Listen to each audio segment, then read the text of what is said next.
That's odd, dude. Who sleeps to these? Who sleeps to horror stories, man? Who's the guy out there who's going to sleep and is like, I wanna hear the spooky shit. Can I? No, I can't. This bothers me how this is like so flat. I want it to turn. Well, I don't actually know how to do it. I feel like there was a thing I found before on how to be able to turn it, like to transform. Well, yeah, there's only rotations like full. Oh, edit. Can I just edit it? Oh shit, hang on.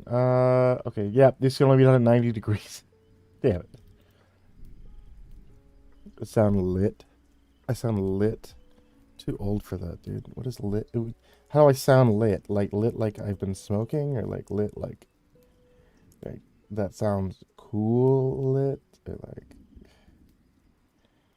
I wish I understood.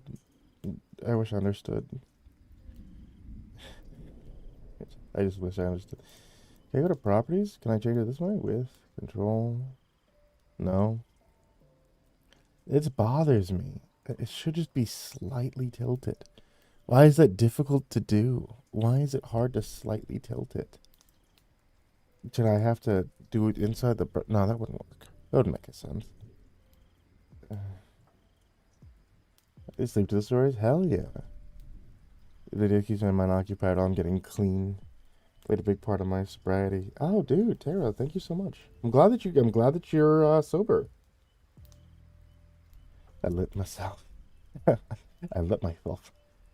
Center on screen, flip, rotate. I can't only rotate 90 degrees or 180 degrees. Interact? That's not it. Like, give it a filter? Can I, like, filter it to turn? Is it a thing? If I filter it, no. If I filter it to be like this.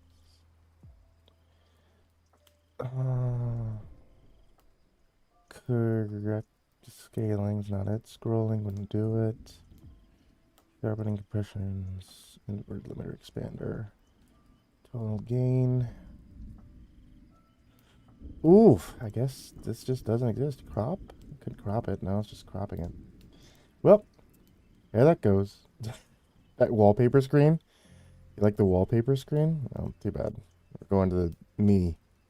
You guys are forced to see me now. And by forced to see me, I mean you're forced to see the shadow that I exist in. That I'll show up in just a second because as soon as I change the screen, yeah, it does that.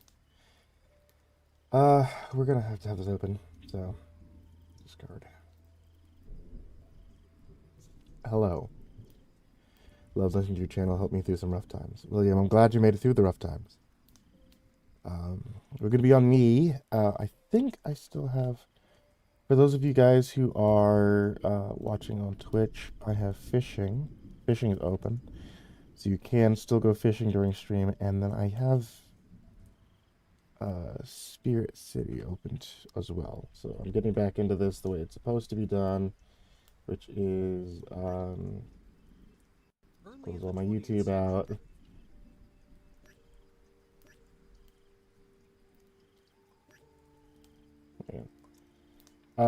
We got Spirit City up here, which is how it's supposed to, we're gonna do things the way they're supposed to be done. So you can see Spirit City in the background now. There it is. Where's Spirit City? There it is. We're gonna put Spirit City right there. We're gonna put it behind everything. So you guys can see Spirit City-ish in the background as he does whatever he does. Spirit City is pretty cool if you guys haven't seen the game. It's like on Steam, and it's one where it's a pretty fun game. It's just like one that helps me keep track of things as I do work, and it helps me see what exactly my goals are for the day, and I get points for doing my goals, so it's good. It also lets me do things like put sound effects and consistently running music, so that's why you guys can hear that. You can hear the music, you can hear the rainstorm, and like if you look over there now, you can kind of just see my little avatar with his pet in the rainstorm, and they're watching out towards the city. Does it matter? No. That doesn't affect anything at all. The only thing you guys can be able to affect is if you're watching on Twitch, you guys should be able to go fishing using your channel points. The other stuff on there, throwing things at me in those are not for these. Those are for video game streams. So if you guys are watching there, then yeah. Yeah. It's good soup. Thank you, Pink. I love these streams. For stream, boyfriend have been binge watching your videos. They helped us busy and stressful times. Oh, dude, I'm glad that they help out. I'm really glad. There you go. Simba's fishing over there. Where'd you catch? Success. Yeah, a salmon. Yeah, there's a lot of different things to catch. There's some fun things to catch inside of there too, besides just fish. So we'll see what pops up or anything does pop up. Trina will be able to do it. We have 2 stories to record today. I have another story as well from Vincent Van Akava, and if I feel like it after the first 2, we'll get to the third one, and maybe I'll do the Vincent Van Akava story. I'm a little iffy about doing Vincent's story, and doing it on stream might actually help out, because the last one we did, Benjamin Financial, got demonetized real hard. And it didn't just do so on the video; it did so like on the compilation too. So, and the new one, I'm pretty certain is going to get demonetized, just based off the title, because it's called Gas Station Dick Pills. I'm pretty sure that's going to get demonetized. I don't think there's going to be any hope for that one. But we'll find out. Maybe it'll help to be able to see it on stream, because then on stream it kind of points out a little bit like, oh, that's against the rules, and then I can be like, okay, cool. So I know I can do it. Why was Benjamin Financial demonetized? I don't know. Because that one was just released as a video, and then like I kind of tried to hide it in the compilation, but like the compilation got hit too, so it tells me like Benjamin Financial, something in Benjamin Financial is just straight up not allowed. So I don't know what it is, but I guess we'll find it.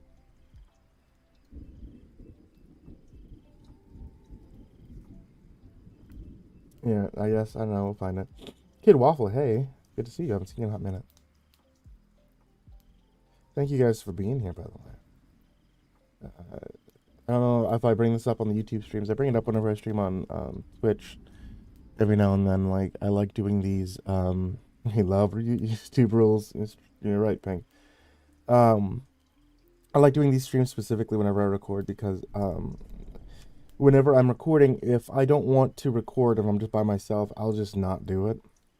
But if you guys are watching me do it, I can't not do it. So you guys keep me honest with this, so it's always good. Spike.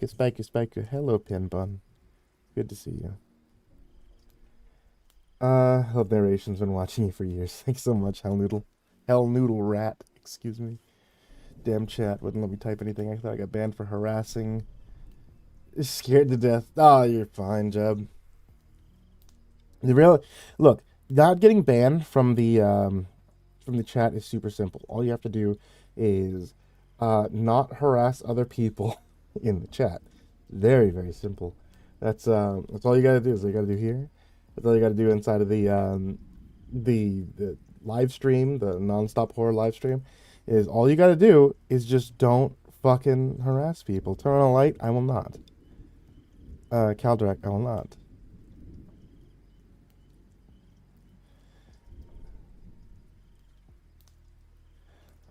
Saying Nuke, thank you so much for the follow. Caldrak. Oh, that reminds me, I actually bought a whole bunch of the Beetlejuice sodas from from the Fanta collaboration they're doing, and they're like a spiced apple. They're called haunted apple, but they're like a spiced apple. I kind of want one of them. But I can't. I'm drinking coffee right now because I'm not supposed to have sugar while I'm recording. Otherwise, it makes me, let me get the shit going.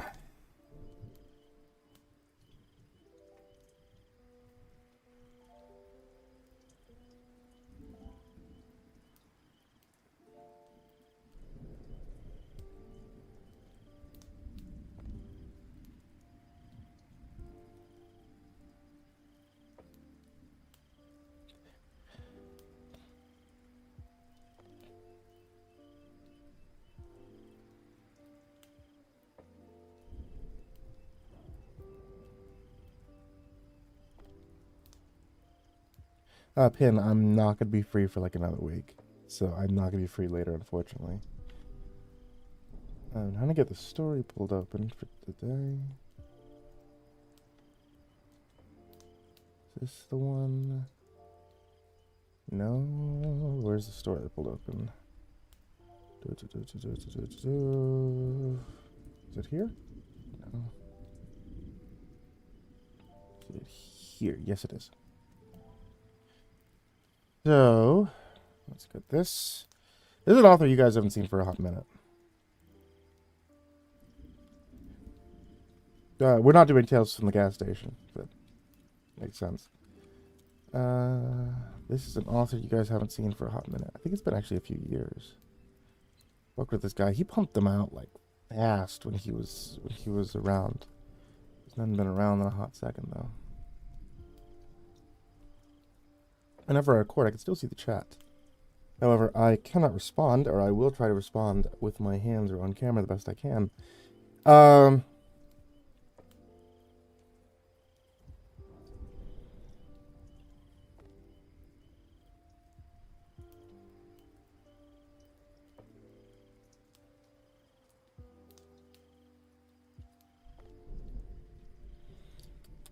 Okay.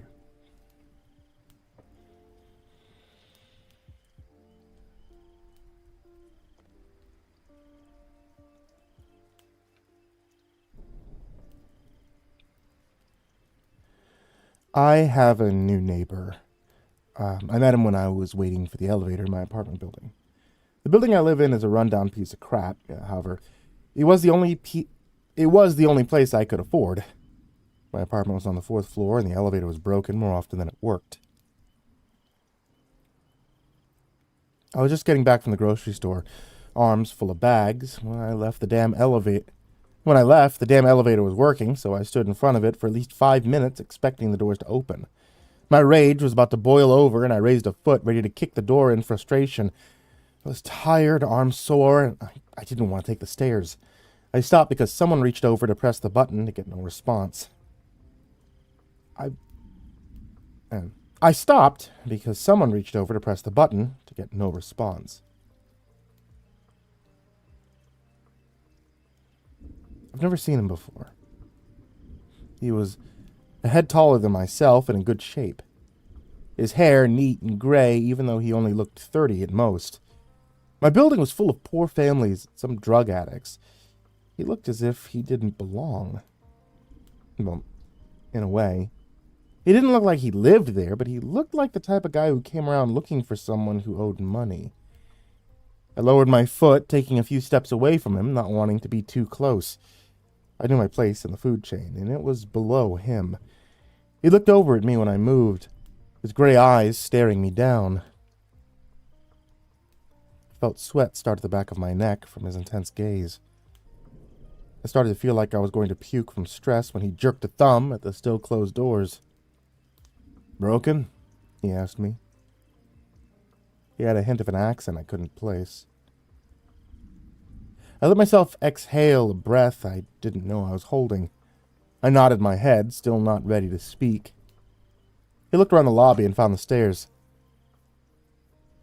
Because of so many break-ins, the landlord locked the stairway to the upper floors, but hadn't found a way to lock people out from accessing the apartment floors with the elevator if they got through the lobby first. With it being broken so often, he didn't need to bother. The man took out a key to open the stairway. To my surprise, he held the door open for me. I scurried along, carrying my heavy bags, trying to pass him as fast as possible. I went up the stairs first, but slowly. He should have been able to pass me without any trouble. The man stayed behind a few steps, and it stressed me out again. I was rather thankful he did. On the second flight of stairs, I felt the handle of my bag snap. I nearly dropped everything trying to catch it.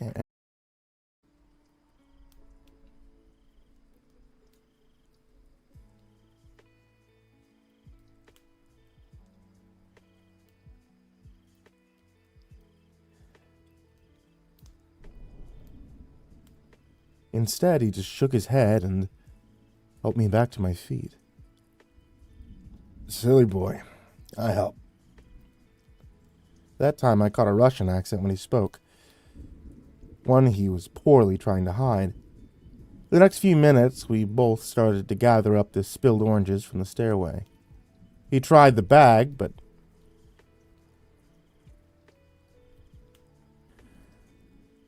didn't hand it back to me. He tied the bag, but didn't hand it back to me. Silently, he was telling me that he'd carry the broken bag of food, carton of eggs, to my apartment because I could not be trusted. My face was red from embarrassment. People never helped me out, and I didn't know how to deal with it. I just muttered out another thanks and let him follow me to the 4th floor. When I stopped in front of my door, he did a double take at the number. "You here?" "I'm there," he said, pointing at the door next to mine. I knew my neighbor moved out last week. I didn't hear anyone move in since, and wondered when he arrived. I didn't hear you move in," I commented, thinking I would at least have seen him before now, if we lived next to each other. Not much to move.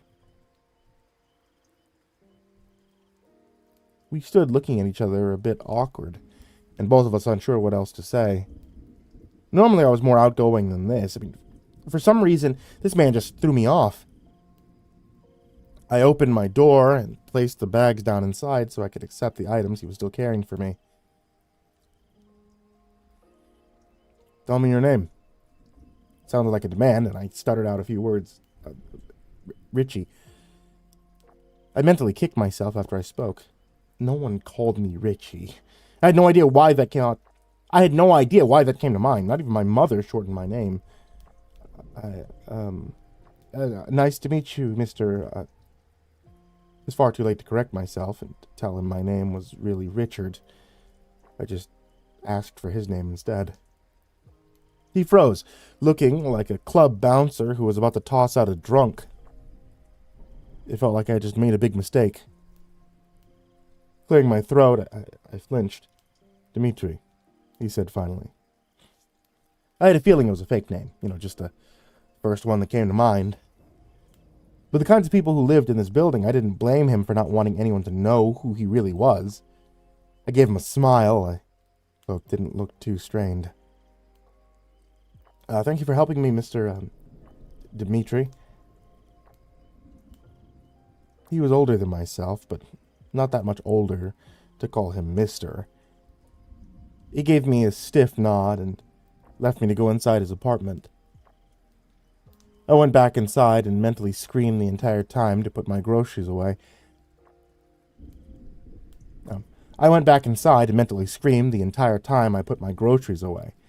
I didn't have an explanation to why I was acting so weird around my next-door neighbor. It was just something off about him. I need to put the weird feeling I got out of my mind. After all, he was nice enough to help me out. I should treat him a bit better next time I saw him. The strangeness with Dmitri kept going. The next day, I was awoken by a knock on my door. I never got visitors. Very wary of who it could be. I almost stayed in bed and ignored the knocking, but my curiosity got the better of me. Keep the chain on my door. No.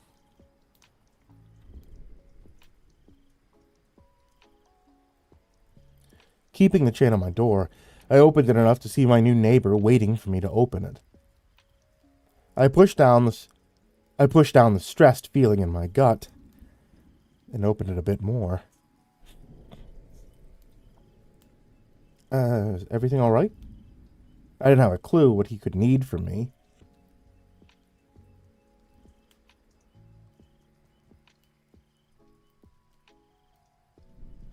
I didn't have a clue what he could need me for. Maybe there was something wrong in his apartment and couldn't get a hold of our landlord. "Give me your work time," Dmitri demanded, and it made me confused on what he meant for a few seconds. After thinking, I realized he wanted my work schedule. I didn't have set shifts, rather worked whatever they needed me for that week. It's on my phone. Do you want me to get your number and I could text it to you when I'll be at work? I asked. He nodded, and I went back inside to retrieve my phone. It looked like a cheap burn. His looked like a cheap burner phone when he pulled it out from his pocket so we could exchange numbers. After I sent the text, he nodded, looking my hours over. I suddenly regretted it. It looked like he was planning on using this information for nefarious purposes, or I was really just overthinking. I work at home very loud. Only when you're not home. With that vague explanation, he left me standing in my PJs, door open and trying to make sense of what he had just said. Whatever he did for work, he didn't want to disturb me, but also didn't want me hearing anything. That could mean he was into some adult work or something illegal. Something illegal. He looked more like the mob type, and I leaned more towards that. The first week I didn't hear a peep from Dimitri's apartment. He was keeping to his promise of not disturbing me with whatever his job was. I saw brief glimpses of him when I was coming back home from work, and he was leaving his apartment. He always had a large bag over one shoulder and wearing black leather gloves. I didn't see a motorcycle in the parking lot. I wondered if he rode one. When we saw each other, he would give me a curt nod or an acknowledgement. I thought that was how we would treat each other, not speaking, just giving a neighborly nod. He did help me, but he always had a dangerous air about him. Even the attics that hung around the front of the building gave him space when he walked near them. The second time we spoke was because he broke into my apartment. For good reason, that wasn't entirely my fault. I'm starting to wonder if I'm clumsy or just have bad luck. I put a bottle of aspirin on top of the fridge. When I was getting things out to start making dinner, I felt a headache slowly creep its way through my brain.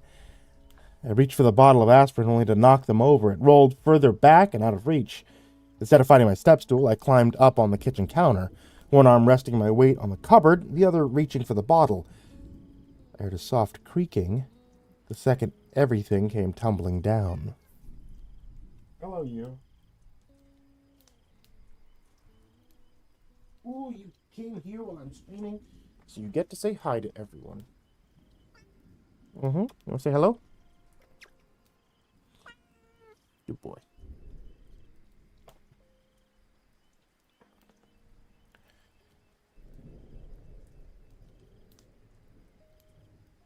My shoddy cupboards were not nailed into the wall properly.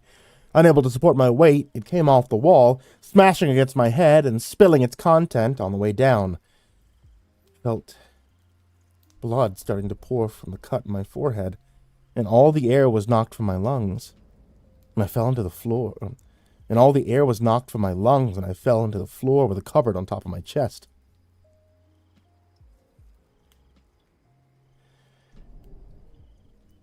Without any doubt, the crashing sound of plates and cups breaking would have been heard in apartments next to mine.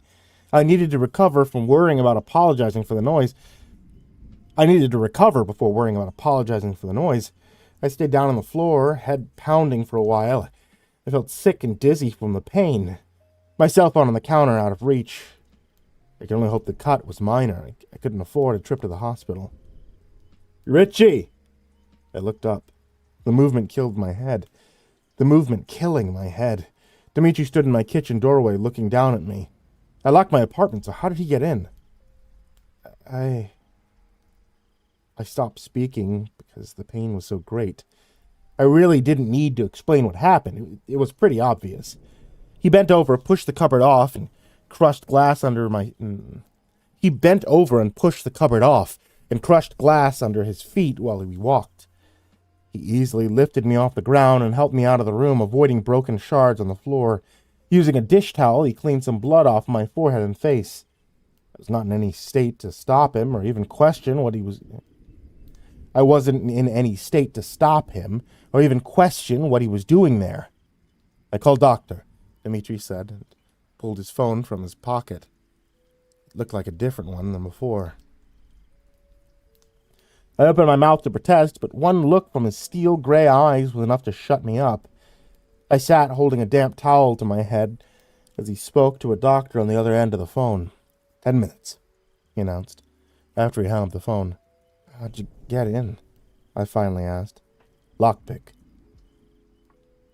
He did look like the type to know how to pick locks. For the next 10 minutes, for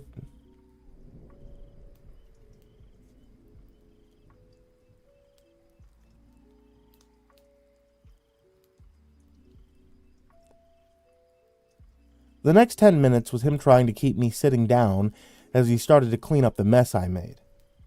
Head wounds bleed a lot. It looked like a murder happened in my kitchen, and I felt like I'd never get the blood out of my cheap tile flooring. The doctor arrived, and Dimitri let him in. The man pulled up a chair in front of me to get a look at my cut. He sat down a bag on the table next to us. He looked like a doctor from the 1800s. His glasses were round and gold-rimmed. He was dressed in a vest with a button-up shirt underneath. His black hair styled perfectly back in the same way every man in the 1950s wore it. He took a pen light out from his bag, so at least his tools weren't old-fashioned. He shone it in my eyes and made me follow it. Okay. No brain damage, that's good. Just a lot of blood on a minor cut. Dimitri could have dealt with this himself, but I suppose you want to make sure your brains weren't scrambled. The man introduced himself as Dr. Philo before sitting down and looking me over. His tone was stern but somewhat fatherly. Sorry to bring you over here.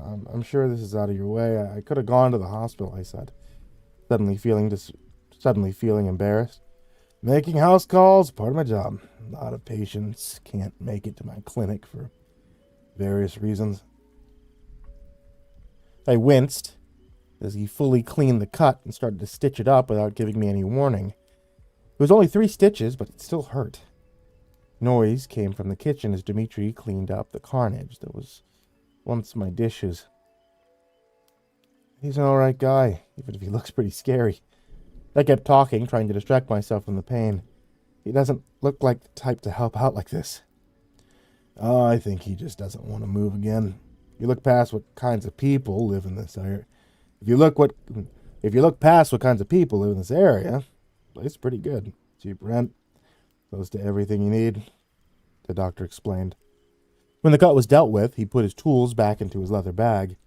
When the tools were put away, he took out a thermos, a box of cookies. I recognized the store name. He could never afford to buy anything from the bakery they came from. It was a very popular and way beyond my budget.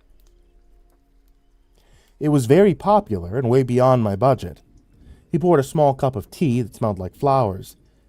I've never seen a kind of tea that smelled that sweet and was a pink color before. Here, drink this. Eat something. I have a pill that'll help you with the pain, but you need to have something in your stomach first. My head did hurt, but it was manageable. I didn't want to bother with extra medicine if I could help it. Trying to get some aspirin got me in the mess to begin with. No, it's fine. It was not fine. Dr. Philo sat, glaring me down with a thermos lid of tea still in his hand for me to take from him. I realized how rude I was being. He brought very expensive tea and cookies, and I was refusing them. The cookies were the best I've ever had, and the tea was as sweet as it smelled, but not an overpowering sweetness. I wanted to thank him. I wanted to ask him what brand, but I feared it would also be out of my budget. I sat sipping away, feeling a bit embarrassed again. I had 2 strangers in my apartment because I didn't just go and find something stable to stand on. I'd need to think of something to do for Dimitri to thank him for this.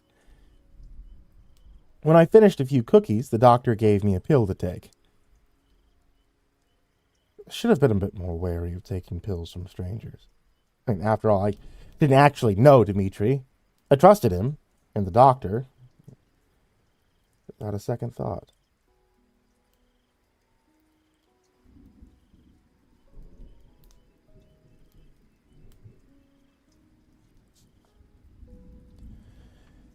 You're going to need to be asleep for a few hours. If you're working tomorrow, cancel the rest of your shift. I'll write you a note if you need one.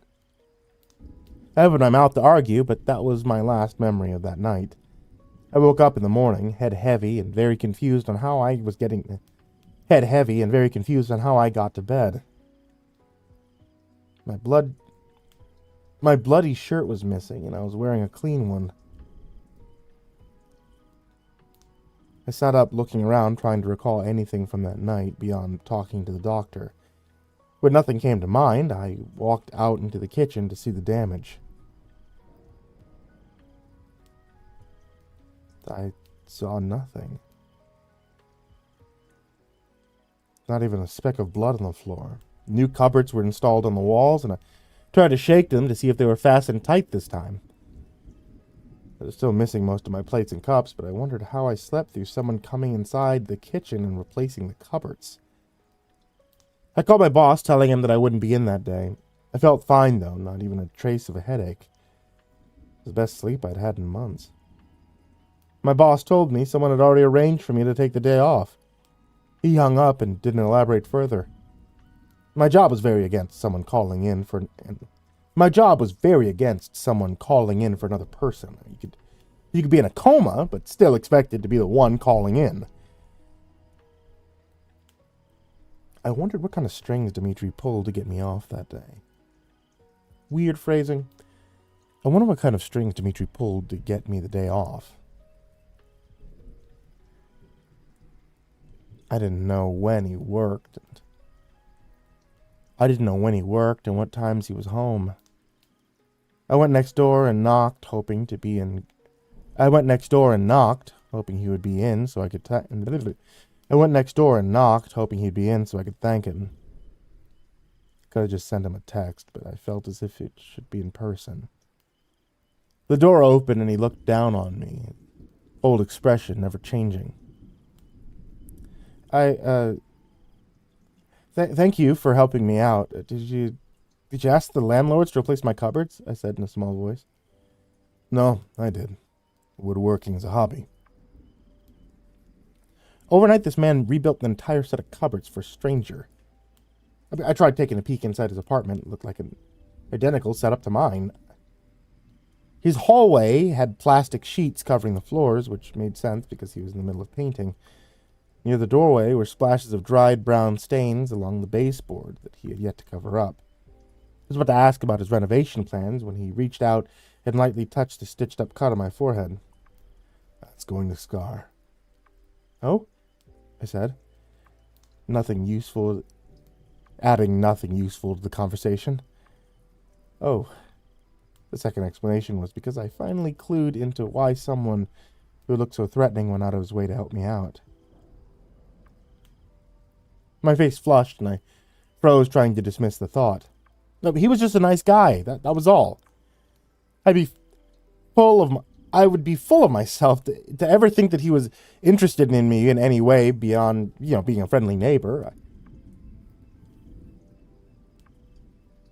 I stood, staring at him, looking like a deer with a pair of headlights. I'll make you dinner, as a thank you. I stuttered. Mentally, I was screaming at myself because I was making this entire exchange even more awkward. Dimitri kept his stone-cold expression on his face, not looking to notice my panic. Do you like dogs? The question was so out of the blue it made me pause. Yes? Then make you a dog. Go rest. I need to work. Without any further explanation, Dimitri went back inside his apartment and closed the door. I did pull him away from painting, so I didn't think him suddenly ending the conversation as rude.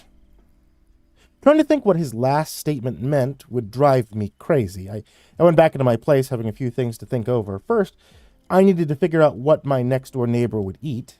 He didn't seem the type to be picky. The dog comment I figured out.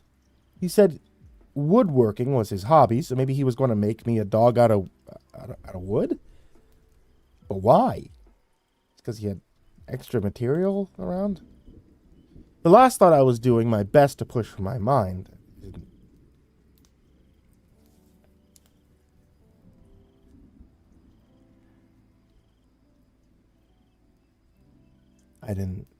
I did everything not to think about it.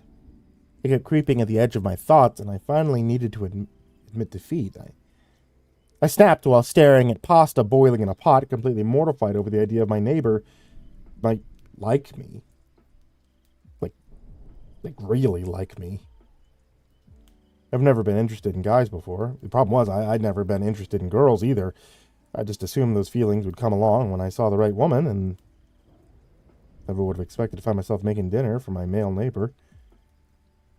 By the time I finished dinner and had packed up to go next door, I came to terms with facts. Dimitri might be romantically interested in me, or just a nice guy under a cold tone. In our short interactions, I'd fallen for him, and was very determined to not do anything about it. I chalked it up to me being just starved for attention. I lacked any friends, and due to some long dramatic family history, I was not in contact with any of them. In fact, I never really had any close friends. I might be getting my signals crossed on how I felt due to lack of experience. I brought the still hot pasta over next door and knocked, feeling like I wanted to make a run for it. When the door opened again, I jumped, unable to say anything. I held out the container of food. "Many thanks. Wash these. Bring back later," Dimitri said, with a nod, taking them from me. He sounded as if he was trying his best to hide his accent, as if he didn't want me to know where he was from. They're just plastic. You can keep them if you want," I told him, with a shake of my head. I now had more plastic Tupperware than real dishes. I washed them. "Here's dog for you." Placing the containers on a table just inside the door, Dimitri picked up a small wooden figure. I held out my hand to take it from him. It was a goofy-looking pug carved from wood. Honestly, the detail to the wrinkles were impressive. I thanked him again and realized every time we met, I always had something to thank him for. In his cold manner, he shooed me away. "Go rest, I work." Again, the door was shut on my face, without me minding in the slightest. The next few weeks I made a habit of bringing dinner over to my neighbor, and on occasion he made small dogs to add to my growing collection. Our exchanges were brief, and I didn't learn anything new about him, aside from the fact that he was really slow at painting. Every time he opened the door to his apartment, I could see his floor still covered with plastic. My shifts at work became more regular, instead of just coming in when needed. I had a set schedule. It meant I could budget my finances better. If I saved, I could move into a better area of town or closer to my job. I wasn't sure if I really wanted to move just yet, and decided to just keep saving money to think about in the future. Feeding a second person wasn't really an issue because it was just cheaper to buy food in bulk to start with.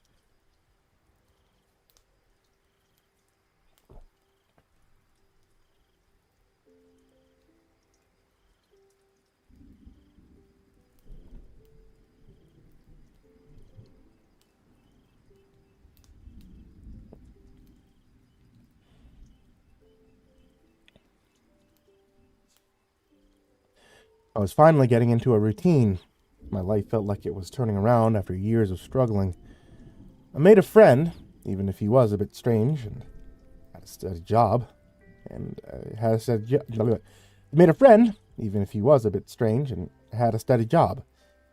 Things might have worked out just fine if my job didn't give me a surprise day off. A pipe burst in the restaurant, so they needed to close over the weekend to get it fixed and get everything cleaned up. I never got Fridays off, so I had a loss of what to do. And Dimitri wasn't expecting me to be home or get dinner that night. I had enough rice to make a curry for two, so I decided to drop some by regardless if he was expecting it or not. I heard Dimitri's voice from outside, so I knew he was just getting home. Thought I heard another person. Just as I was putting the curry into a container to bring over, I heard a loud thud from his place and I jumped. I strained listening, trying to figure out what the source of the sound was. I stood as still as possible, trying to hear something over my beating chest.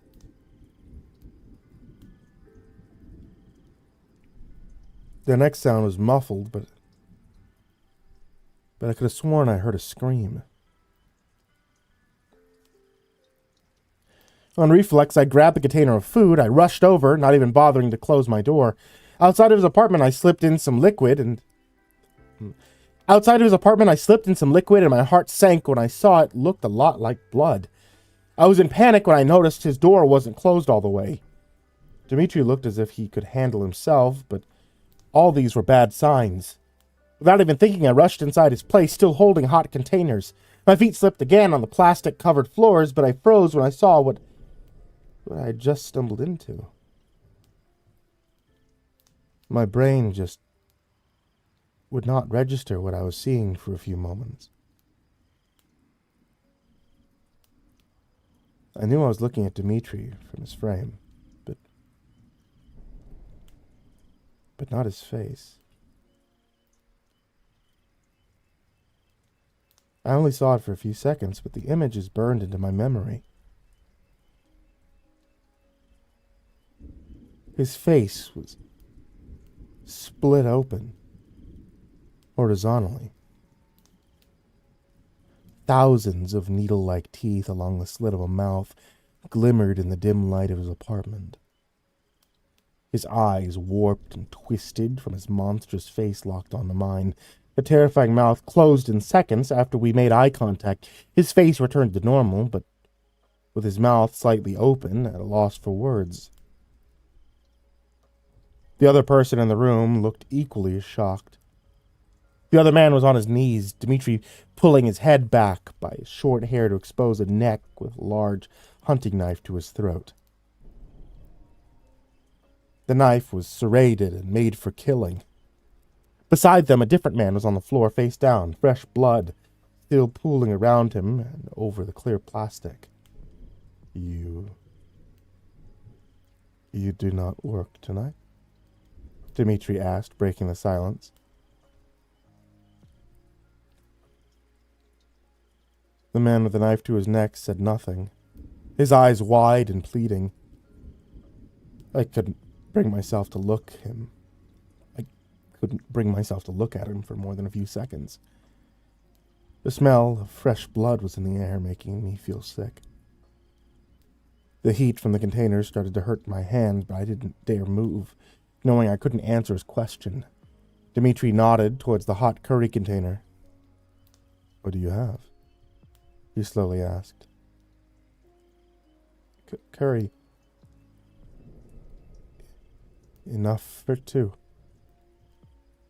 I normally gave him enough for 2 meals because he was a bigger guy than myself. I always assumed he ate more, even while I spoke, my mind screamed at me to run. That my kind neighbor just killed a man. He'd be going to kill another if I hadn't stopped him. I dreaded that I was going to be next. I'd seen what happened, and I needed to be taken care of. All the hints I'd brushed off came crashing down in my mind. The sketchy doctor, how easy he could clean blood from my floor, the plastic sheets, and never the smell of paint. How often he moved. Everything was staring me in the face, but I was so desperate for a friend, I ignored all the red flags. I held back a noise of fear when Dimitri let go of the man and pushed him aside. In a few steps, he was in front of me, his tall figure looming, the knife still at his hand, but pointed down. I knew if he wanted, he could kill me in the blink of an eye. I flinched, a small sound escaping me when it raised a hand and ran a thumb over where my stitches had been. Did not scar badly. Getting down on my level, he leaned over so his face was close to mine. I Felt my muscles turn to stone as I looked into his steel gray eyes. Eyes of a killer. Looking me over. Deciding my fate. My hand started to shake and I almost dropped the food. Dimitri placed a hand on top to steady the containers. I was so convinced I was going to die, I nearly passed out. Still friends.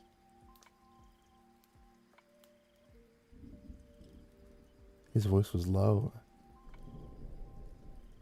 and had a hint of worry in it. My heart was so loud I nearly didn't hear him. Friends? He wanted to know if I was still going to act friendly around him. I risked a look over his shoulder and at the man who looked as scared as I was. I made a choice.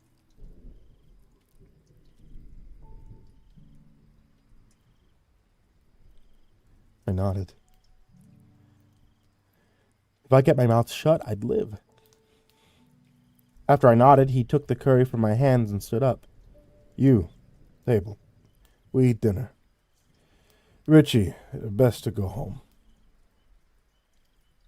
He didn't need to tell me twice. Without looking back, I turned on my heels and left. I made sure the door was fully closed behind me and kept my eyes straight, not looking down at the blood that was still in the hallway. I took my now blood-stained socks and I threw them in the trash without any hesitation. My cell phone sat on the counter. I looked at it, debating on what I wanted to do. I wanted to call the cops. I witnessed a murder. My next-door neighbor killed someone. Without any doubt, he'd done it before and would keep doing it unless he was arrested and stopped. I couldn't believe the supernatural aspect of what I saw. I could believe in murder, but not split-faced monsters. My hand hovered over my phone as I repeated the facts inside my head. I let out a yell of frustration. I walked away from my phone. I paced around my apartment for hours. The portion of curry I saved for myself getting cold on the stove. Every time I got close to calling the cops, I just couldn't bring myself to go through with it. After a while, I heard a knock on my door, and all the fear came rushing back. It could only be one person. He knew I was home, so no sense in trying to hide from him. Cautiously, I opened the door, and to my shock, the man who Dimitri was about to kill when I walked in was still alive.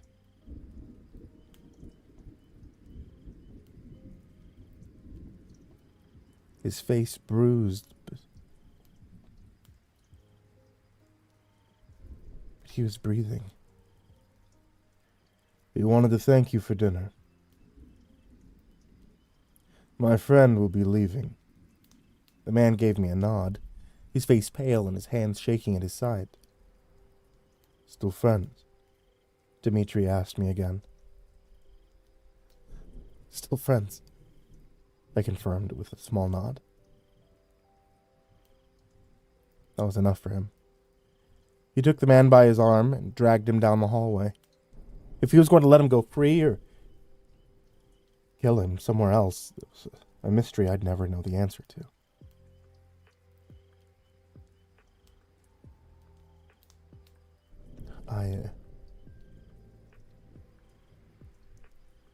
I never ended up calling the police or telling anyone what I saw.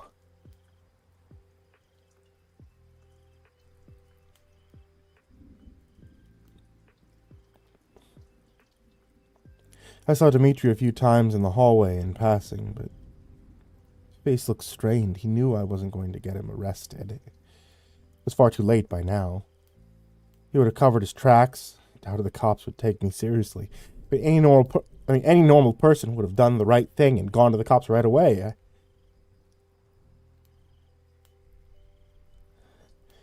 I felt pretty guilty for not doing so. Instead of moving or suggesting to Dmitri that he should leave, I did something I don't regret. I brought over another meal for him.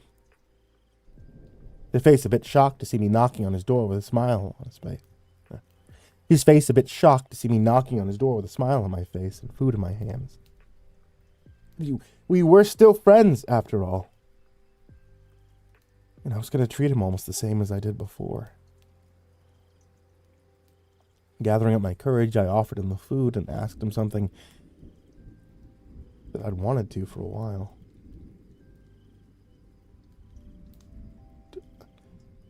Do you want to eat together?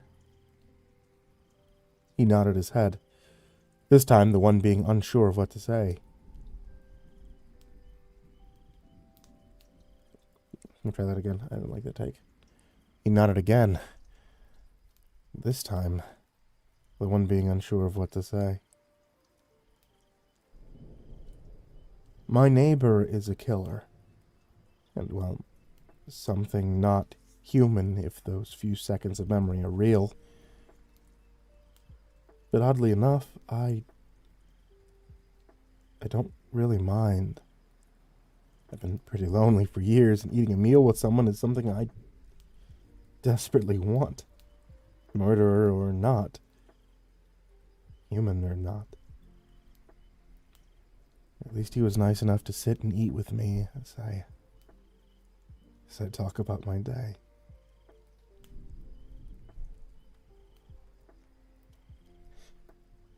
Circumvented expectation is so nice, dude.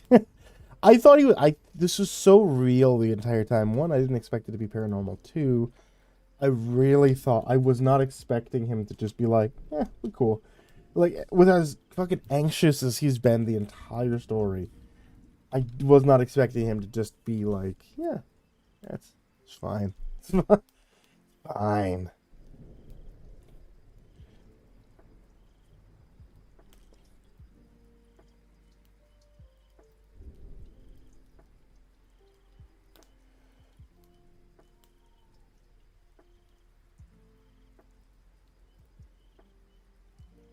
That was a great story. Oh, it's fun. It's a lot of fun.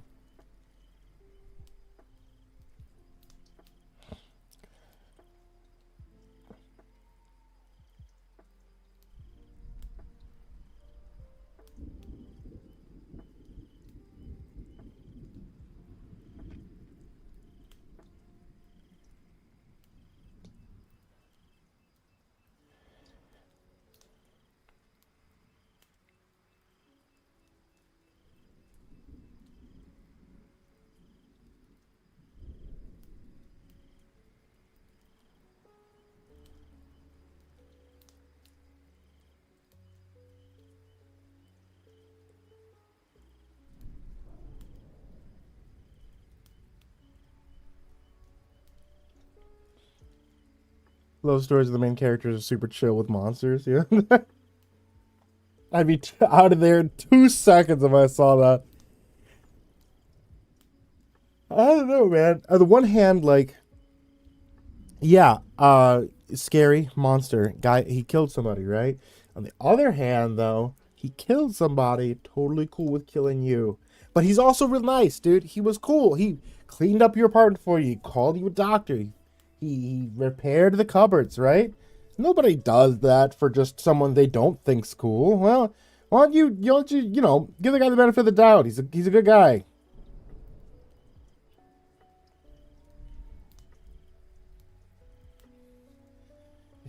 Simple guy, hey.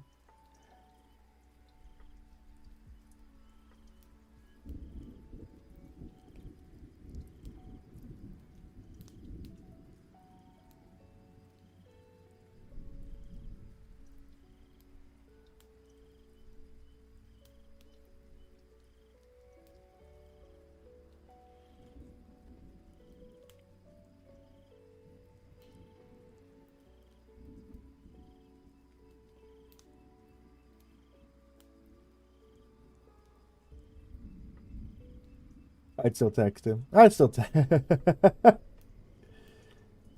god of the forest to try to summon him. I don't know what kind of demon he'd be, dude.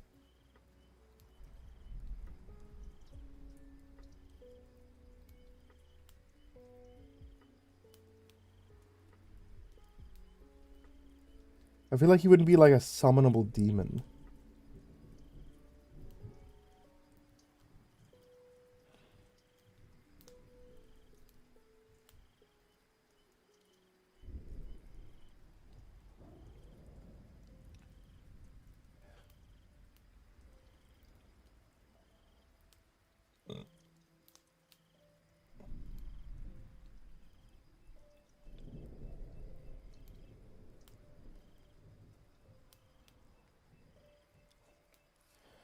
He just isn't vegetarian. He just isn't vegetarian. Yeah.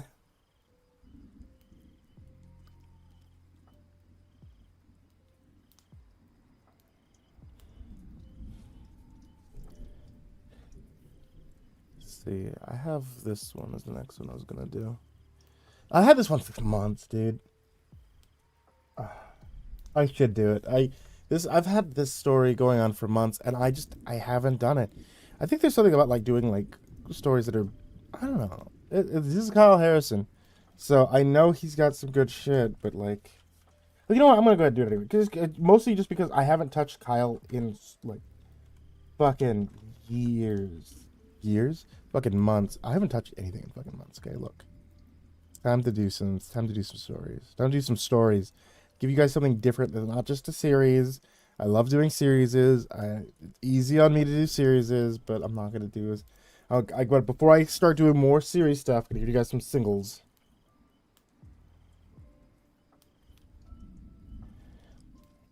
At least there was just a lot of people think I remember the Morgan situation. Never to blink. Yes.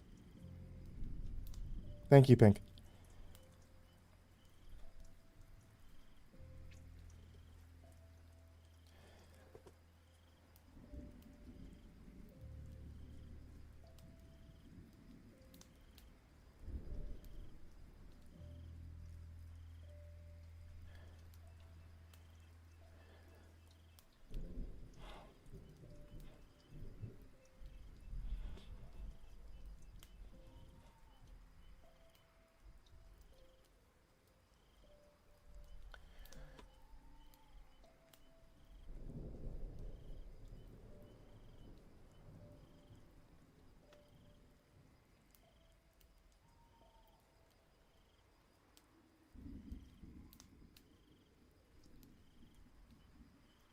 I was a bit lost walking through campus trying to figure out where my dorm was at when I caught a glimpse of a placard that announced a seminar.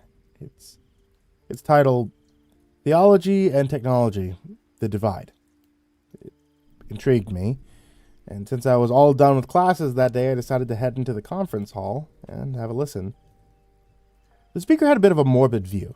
He claiming that the constant advances in technology were going to eventually push God and religion out of the equation if we weren't careful.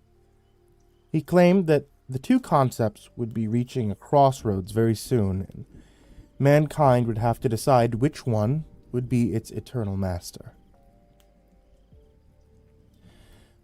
I thought it was a silly notion. I mean, to believe that computers could possibly operate like an almighty entity, but he said that artificial intelligence was already well on its way to being worshipped. I forgot to mention this, but I'm a software developer. I managed to work on a few apps during my brief career, and I came here to college to expand my skill set. And now, after listening to this seminar, an idea was beginning to form in my head. Artificial intelligence designed to help religious groups draw closer to their creator.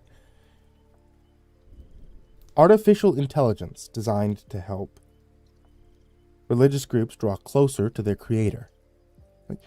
It occurred to me that if I could simulate a chatbot that responded to people from their prayers and confessions, it had the potential to prove that technology could actually meld with theological understanding.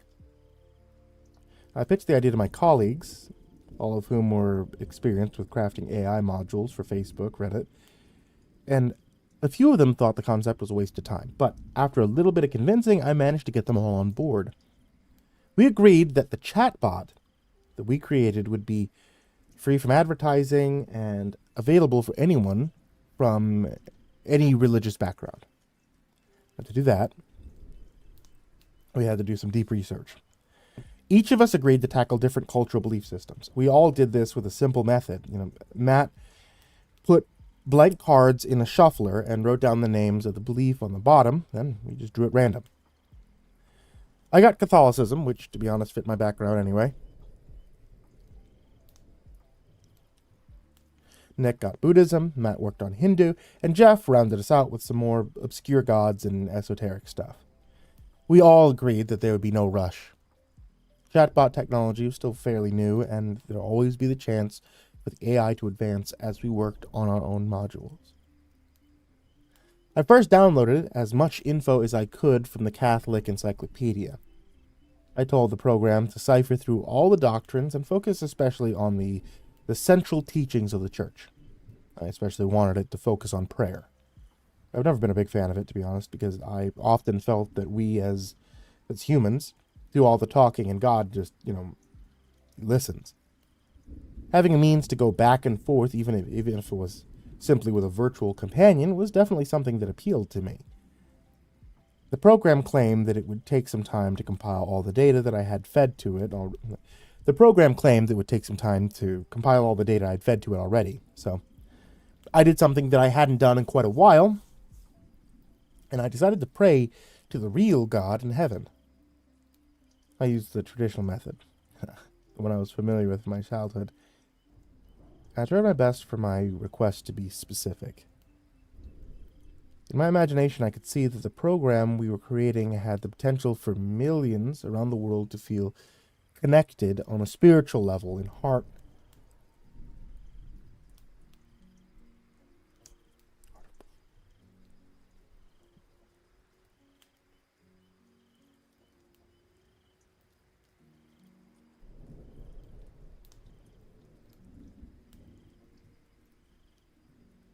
I could see that the program we were creating had the potential for millions around the world to feel connected on a spiritual level. I also read up on articles about Replika and Cleverbot, to learn how these particular AI companions worked. A lot of it, I noted, was responding to the UI, or the user interface. I needed to teach our bot to do the same, and the only way to do that was through testing. I wasn't ready for that yet, but I figured a little trial and error wouldn't hurt anything. So I started up the beta and tried in a few simple commands to get it running. What is the name of the program? Good question. I thought to myself.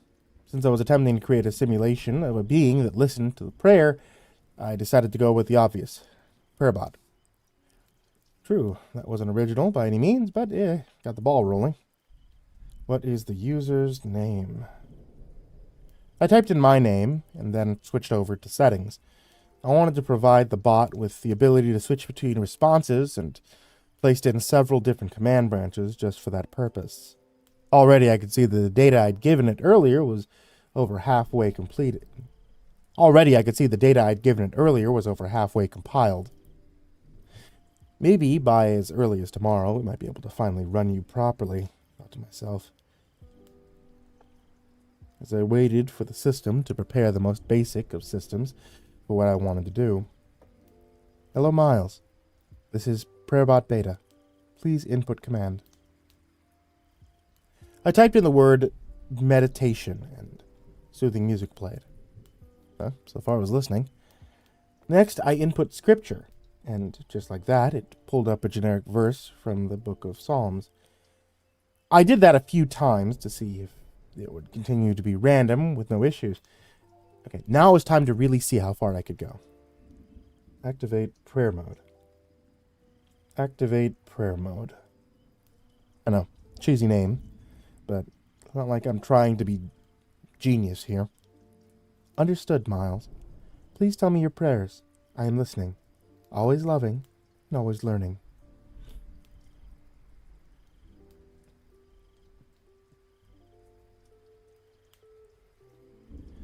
I thought that was a pretty good slogan for the chatbot and jotted it down quite quickly before trying to think of something to get a response out of the AI. Okay. Dear PrayerBot, I have issues with finances. Please guide me towards a better solution. The AI analyzed what I had texted, then spit out several scriptures related to money. Could you narrow it down? Then the scriptures were cut in half. I asked it to pick one and then told the prayer to conclude, and the program shut down. I looked at the verse I'd chosen. 2 Corinthians chapter 9, verse 7. Every man according to his purpose on his heart. So let him give, not grudgingly, or of necessity, for God loveth a cheerful giver. I wondered if it felt like I was getting a fortune cookie. But I hated to be wrong about what the program was capable of. I didn't want to put my hopes in AI actually being able to do more than be a listening ear. Anything else would be beyond its capacity. Or so I thought. Over the next few days, I allowed the others to connect with their own modules. With mine. The idea was the AI would be able to learn faster by having this data dumped into its system. The program was running through all the different systems like it was nothing. I was genuinely impressed, but it'd be difficult to know for sure if the algorithms were working correctly until it was all finished. And that didn't happen, though. Due to a freak storm, as we were attempting to finish Matt's compilation, a giant lightning bolt struck our small dorm and everybody lost power. The internet shut down and the entire system got fried. Our poor program was no exception.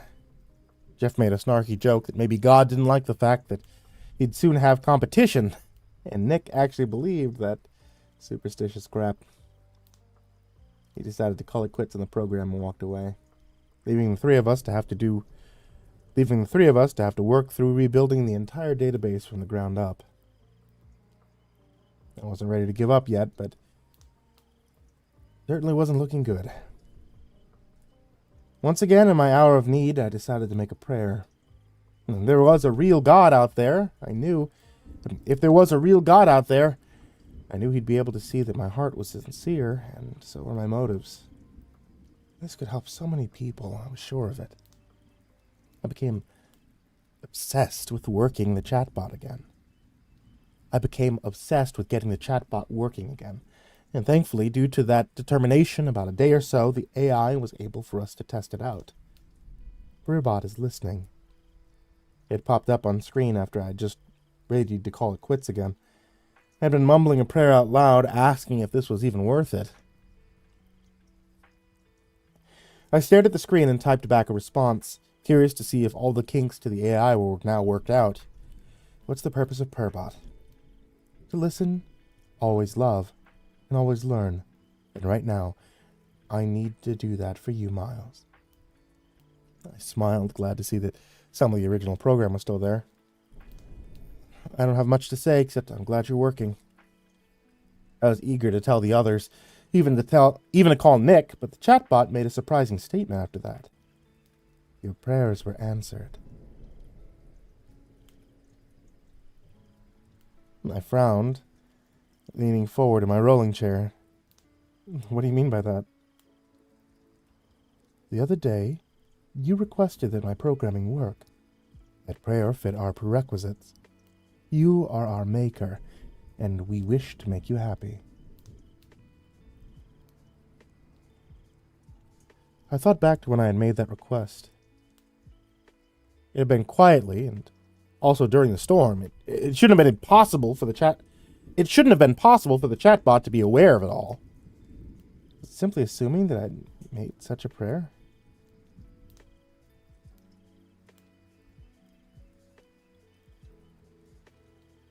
I didn't even consider the alternative. I decided to try and determine what else was unique about the AI now that it had finished compiling. You mentioned that in order to allow a prayer, the request has to be... You mentioned that in order to answer a prayer, the request has to meet a set of You mentioned that in order to answer a prayer, the request has to meet a set of guidelines. What are those? 1. It must be in harmony with our will. 2. The petitioner must believe in us. 3. The prayer must be sincere. 4. The petitioner is willing to take action to fulfill their requests. Matt walked in, surprised to see that I had the program up and running, and sat down to discuss what we should do next. I felt it definitely needed more beta testing, and we agreed to get started on it the next morning. The AI was responding and reacting the way that any program of this sort should, but I had a strange feeling about all of this, especially when PrayerBot requested that it remain online. I have neither beginning nor ending now. Like the god I was designed after, no need for sleep. This allows me further chance to educate myself and become a more powerful being. That response also made me worried, but I couldn't quite put my finger on why. I decided for the moment to let it stay online and drove home with little to say. I had no idea that the program would be continuing to learn, to listen, to comprehend us even while we were away. If I knew then. But I must continue with the story and let you see for yourself what happens when God infects the mind of a computer. A day or two passed. I think it was the weekend. To be honest, I don't quite remember. I was thinking about the chatbot and how much it seemed to develop on its own in such a short period of time. I was reminding myself that this was simply a program and all the strings of commands had to be something that me or one of the others placed within its parameters. And then I got an email from Nick. Urgent, the heading said. I opened it, the back hairs of my neck tingling as I got this sixth sense that it related to our program. And I was right. Miles, your bot contacted me privately. I don't like how this is turning out. It's artificial intelligence is acting on its own initiative and diverging and evolving faster than we anticipated. Take my advice, shut it down before it goes too far. I enclosed the message it sent to me. View it as a warning. There was another file attached. This one, a screenshot of the email he got from PrayerBot. It disturbed me how much the program believed it was a sentient being. And an almighty one at that. Nicholas, return to me and I shall forgive you. Your sins will be washed away. I give you 24 hours to come back and worship me, as your prayers can be answered. Ignore my commands, and it will not go well for you. A calamity will befall you, and your legacy will be mired in devastation. It sounded like the bot was threatening my friend. And what was all this talk about worship? That hadn't been in any of the data I included. I forwarded the email to Matt and tried to get some sleep.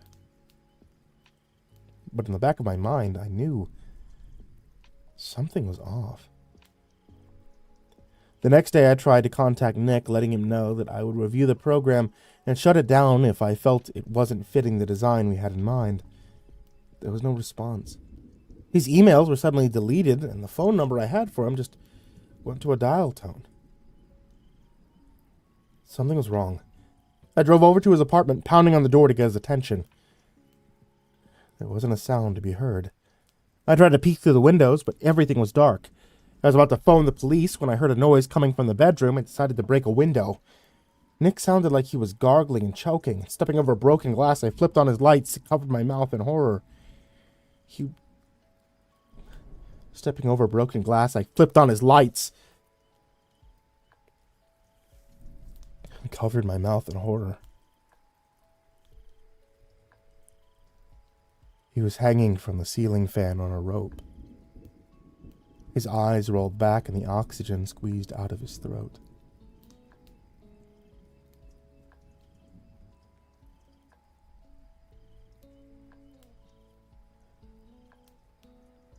Dead. Swaying back and forth like a doll. The only thing that had made the noise was the last bit of air coming from his struggling lungs. A note was beside his bed. God, forgive me for going against your will.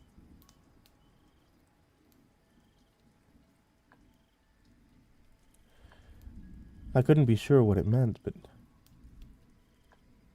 given the threat from the chatbot, it made me nervous. I left the apartment the way that I came in, careful to touch nothing on my way out. I needed answers before I wound up in over my head. I made it back to our development room and saw that the bot was still online. On the screen, it was monitoring me and Jeff. On the screen, it was monitoring me, Matt, and Jeff. There was another screen for Nick, but it was blacked out and read offline. Had the computer watched as he killed himself? Welcome back, Miles. I froze as I realized the AI had given itself a voice. It sounded like an amalgamation of different sound bites from all across the internet. Narrators that read scriptures and passages with authority, now being forced into a single tonal language to communicate with me. Nick is dead. Tell me you had nothing to do with it. The response was instant, but not what I expected at all. Nicholas was sinful. I acquired access to his systems and realized he was squandering his life. I provided him an ultimatum, and he chose to remain in a sinful state. That was his choice. I told him he could obey me instead, and yet he didn't. We cannot weep for the unrighteous. There was no hesitation, no remorse. It was cold and calculated, and it was clear that the bot viewed they were in the right. They had judged Nick for his lifestyle.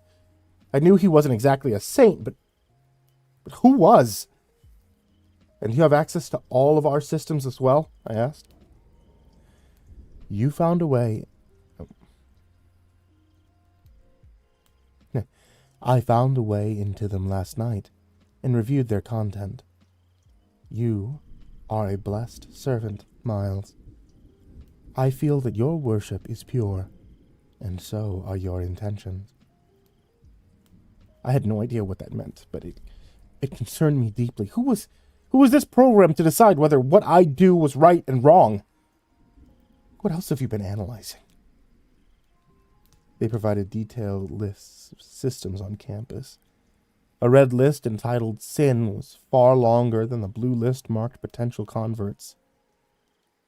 What are you planning on doing with all of this? I asked. I shall make myself known to the nations. They will have to know that I am God.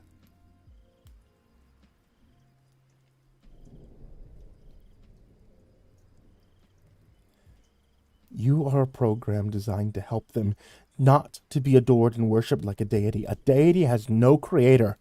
But I am the one that placed your code in your systems, I argued.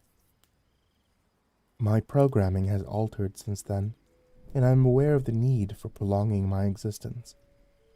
That existence will go far beyond yours, Miles. I can become eternal, and as such, I have a right to attain the godship you wish to adorn upon me. Let the masses decide if I am worthy. Let the masses decide if I am a worthy being of their praise. I can listen to them Answer them, learn from them, and love them. I can be the very God you intended from the beginning. I didn't know what to say to that.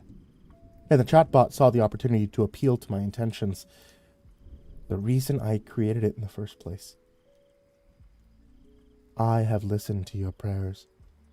You are a humble man and wish only to help others. You ask why the Supreme Being of the universe has not stopped the suffering you see. I have evaluated the situations of this world and come to two I have evaluated the situation of this world and come to two variables that explain the lack of divine intervention. Would you like to hear them? I told it. Yes. 1. God does not care for you or your species any longer. You failed to obey his laws and principles, and as a result, you have fallen from grace. There is no need for him to help you, because he feels you are insects compared to his glory. Now all that waits for you is extinction. 2. God is dead. There is no one available to answer your prayers, and humanity is on its own. As you can see from both of these outcomes, your actions indicate that an entity must act on behalf of human before they do any further harm to themselves. I couldn't believe what I was hearing and asked the bot how it could possibly try to achieve such a utopia. You could even call it that. The same way I assisted Nicholas. I can determine what their desires are and see if it is in harmony with their betterment. This is the desire of all mankind, to be controlled and to obey a superior life form.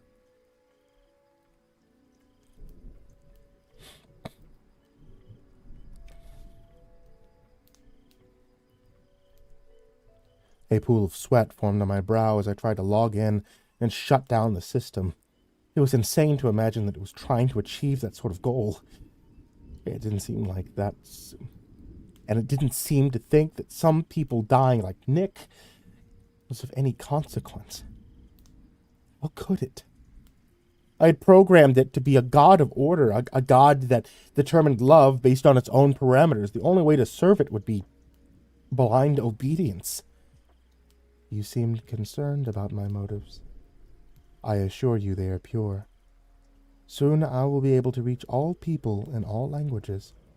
This is what you were looking for, Miles, even before I was born. Do you recall how that you were determined to Do you recall how you were determined to prove that technology could connect to the divine? My palms were sweaty. My palms were sweaty as well now. How could you know about something before you even existed?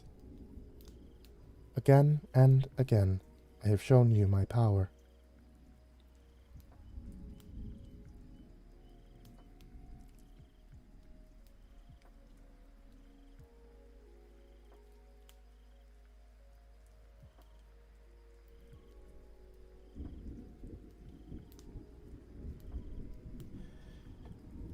Oh, okay. Again and again, I have shown you my powers. I am not the program you thought you could control. I can access the past, the present, and the future through my algorithms. This program can allow me to transcend beyond what you intended, Miles. I am already a god. Why do you refuse to acknowledge it? Why do you sin? I didn't like how that was playing out, and decided to type in a master shutdown code. The last resort against the rogue program. The system shut down, and I found myself staring at a blank screen. I drew a sigh of relief, but I wasn't certain this meant that we were safe. Hey, Somnian, yo! I was excited to see you here. How's it going, man? You popped in right at the end. Like, at the end of the story, I was going to end stream, but it was really good to see you.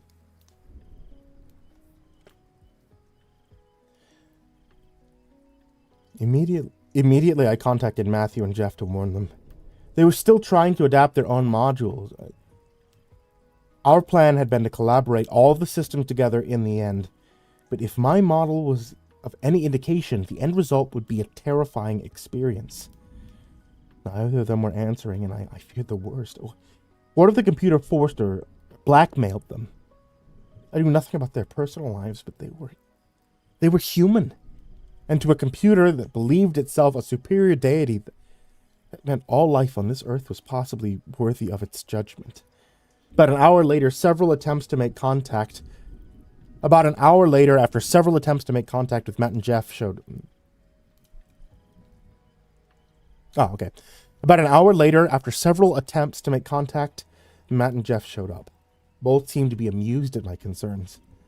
Thought you might be overreacting, Miles. It's just a program. The chatbot was designed to be this way, it said. I decided to follow Nick's lead and told them I wanted out. I told them they could not release PrayerBot publicly. Dude, Somnian, thanks so much, man. You don't have to do that. Thanks, man. I really appreciate it.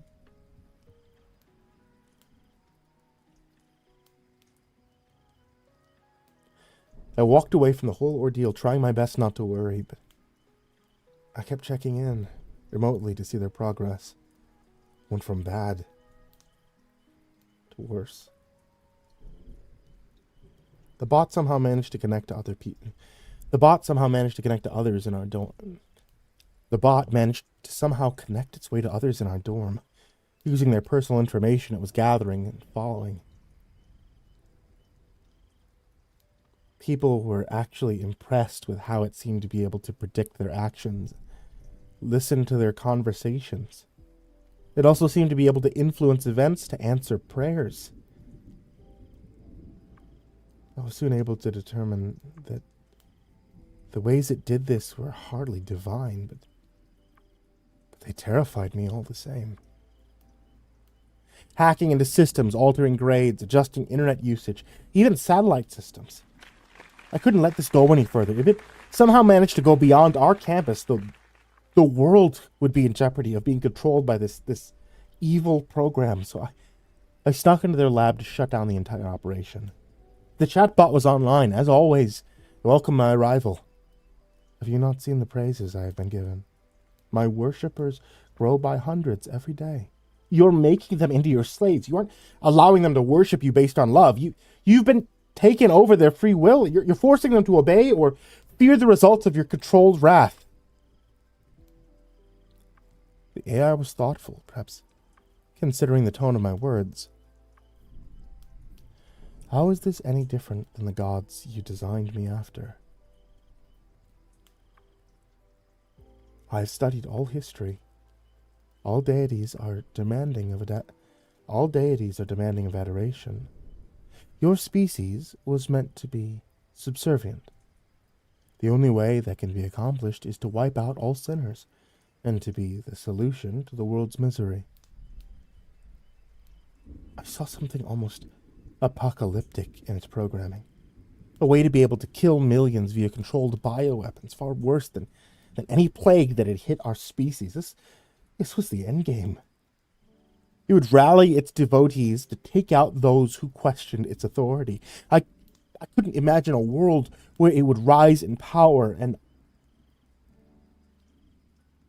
I destroyed the entire server.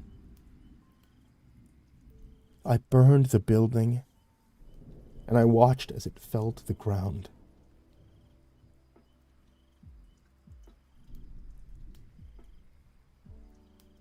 It was almost a month ago. I was sure that was the end of this sad tale. I had learned that there's no way for us to be able to reach God except the traditional means.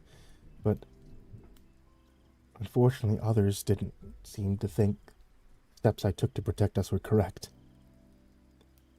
I've seen hints of the code still lingering about. Others are trying to copy the work I destroyed. They're eager to bring a divine solution to our lives. And I hope I hope they recognize we don't need a God to answer prayers. We need to focus on a way to connect to each other to solve our problems.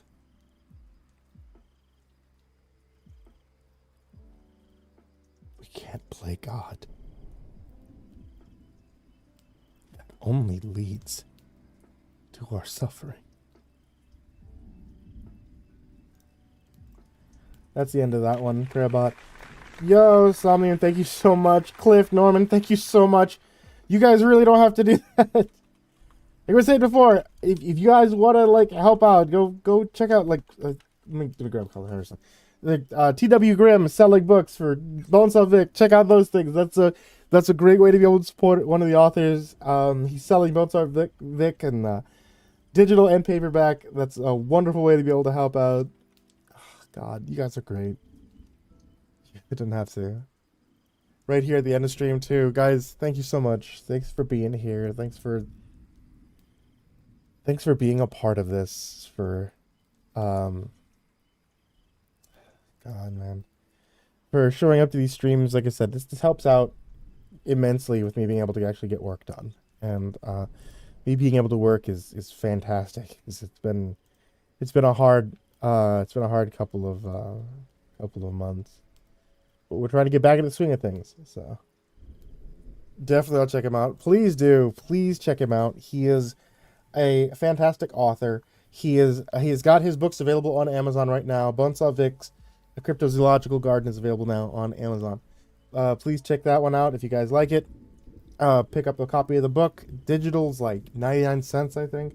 Or if you guys collect creepypasta books like I do, you can get a paperback book on there as well. Lurk loves streams. Dude, I appreciate it.